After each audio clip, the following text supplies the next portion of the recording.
एक लड़का था, वो काफी गरीब था। उसके पास ना तो कुछ खाने को था और ना ही रहने को घर था। वो अपने दोस्त के घर रहा करता था। उसने एक छोटी सी कंपनी में पेंटिंग का काम शुरू कर दिया। धीरे धीरे उसके पास काफी पैसे भी हो गए। बाद में वो काफी धनी भी हो गया, लेकिन अभी भी उसके अंदर कुछ कमी का एहसास होता था। जब वो छोटा था तभी उसके माता पिता इस दुनिया से चले गए थे। उसने कभी प्रेम को नहीं जाना था। एक दिन जब वह अपने किसी काम से बाहर गया तो उसे एक लड़की दिखी जो काफी अच्छी और खूबसूरत थी। उसको देखते ही उस लड़के से प्रेम हो गया। वो काफी देर तक उस लड़के को देखती रही। कुछ देर बाद वो लड़की वहां से चली गई। कुछ दिनों तक ये लड़का उस लड़की को खोजता रहा, लेकिन वो लड़की नहीं मिली। लेकिन नियति ने उस लड़की को मिला दिया। वो लड़की इस लड़के के घर काम की तलाश में आई थी। लड़के ने लड़की को तुरंत करके काम के लिए रख लिया। जब वो लड़की इस मिलने आई थी तो उस समय इस लड़के ने कुछ शब्द भी साफ से नहीं बोल पा रहा था, जिससे लड़की को लगा कि ये लड़का गूंगा है। लड़का भी जान गया था कि ये लड़की हमें गूंगा समझती है। इसके साथ ही साथ ये लड़की समझ गई थी कि लड़का इस घर का नौकर है, ना कि मालिक है। अब जब भी ये लड़का उस लड़के के पास जाता तो गूंगा बन जाता। धीरे धीरे वो लड़की इस लड़के पर काफी रहम खाने लगी। अब उसे इस लड़के की लाचारी पर प्यार होने लगा, लेकिन फिर वो लड़की एक बात से डर कर पीछे हट जाती थी। इस लड़के के भी माता पिता बचपन में ही मर चुके थे। इस लड़की को इसके चाचा ने पाला था और वह चाहता था कि वह जब तक जिंदा रहे ये लड़की उसके खाने और पीने का पैसा दे।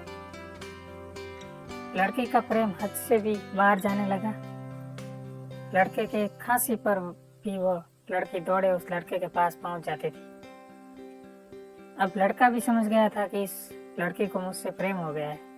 लड़का भी बहुत ज्यादा उस लड़की को प्रेम करता था। उसने पहले लड़की के बारे में सब कुछ पता किया। जब उसे पता चल गया तो वह बहुत रोने लगा, क्योंकि उसने गूंगे होने का झूठ बोला था। अब वो दिनों रात रोने लगा। लड़की अपने सैलरी में से लड़के की इलाज करवाने को कहती थी। एक दिन सुबह ही उस लड़की को पता चला कि वो लड़का हॉस्पिटल में भर्ती है। वो दौड़ते हुए जब हॉस्पिटल में पहुंची तो उसने देखा कि लड़का बेड पर बेहोश पड़ा है। उसके आसपास काफी मशीनें लगी हुई थी।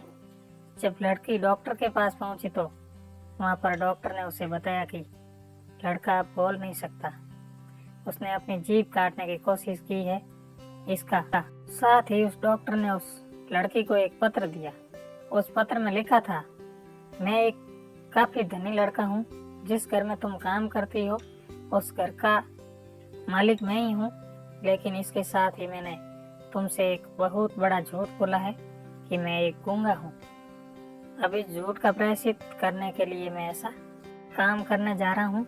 इसके साथ ही तुम मेरे घर से, मेरे मैनेजर से पैसों को लेकर अपने चाचा को दे देना और एक नई जिंदगी की शुरुआत करना। अगर हो सके तो मुझे माफ कर देना। तुम्हारा दोषी। इस पत्र को पढ़ने के बाद उस लड़के की आंखों से आंसू भर आए। वो दौड़ते हुए मंदिर गई। उसने भगवान के सामने कसम खाया कि जब तक वो लड़का बोलने नहीं लगता है तब तक वो कुछ नहीं खाएगी, भले ही वो मर क्यों न जाए। इधर डॉक्टर भी उस लड़के की इलाज कर रहे थे। ईश्वर ने दोनों के मन की बात कबूल कर लिए और अब लड़का बोलने लगा, लेकिन वो अपनी याददाश्त को खो गया। अब उसे कुछ भी याद नहीं था। अब इसके बाद लड़की ने उसको याददाश्त के लिए काफी कुछ किया, लेकिन याददाश्त न आ सका। अगर प्रेम की नींव को झूठ पर रखा जाए तो गिर ही जाता है।